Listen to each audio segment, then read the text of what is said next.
Problem number 8 में 8 into 3 whole power 4 आहे। हिते ॿई मल्टीप्लाई आहिनि, पावर साॻियो आहे, बेस डिफरेंट आहिनि, हिन में पावर डिस्ट्रीब्यूट थींदो।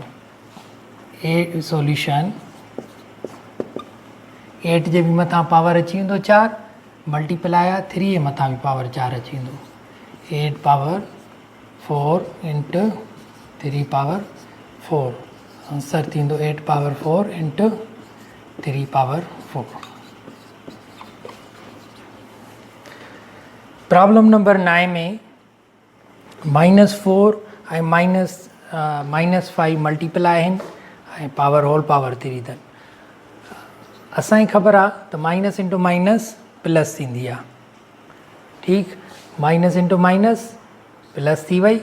4 इंटू 5 होल पावर 3, 4 जे मथां बि 3 पावर ॾींदासीं इंटू 5 जे मथां बि 3 पावर ॾींदासीं। इहो आंसर। क्वेश्चन नंबर 10 में ही बि साॻियो ई प्रॉब्लम आहे, हिन वांगुरु। ए जे मथां बि 13 पावर, बी जे मथां 13 पावर, ए पावर 13 इंटू बी पावर 13। पर अलजबरा में असीं जॾहिं ॿ सिम्बल्स हूंदियूं आहिनि उन जे विच में मल्टीप्लाई लिखण जी ज़रूरत न हूंदी आहे, उहो अंडरस्टूड हूंदो आहे त ॿई पाण में मल्टीप्लाई आहिनि। A power 13 B power 13। Okay, here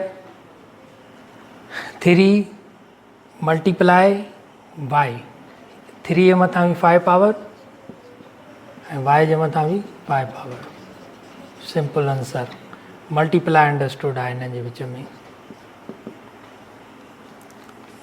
3 into 5 into X Y power 14, 3 जे मथां 14 पावर, 5 जे मथां 14 पावर, एक्स जे मथां 14 पावर, वाई जे मथां 14 पावर।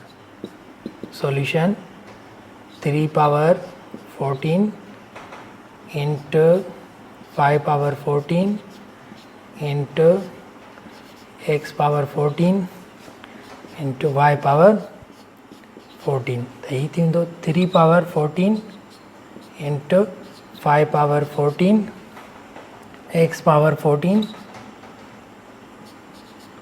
Y power 14। ही ॿई नंबर्स आहिनि, तॾहिं हिन जे विच में मल्टीप्लाई लिखण जी ज़रूरत आहे। बाक़ी अलजबरा वारी सिम्बलुनि जे विच में मल्टीप्लाई अंडरस्टूड आहे। ये आंसर।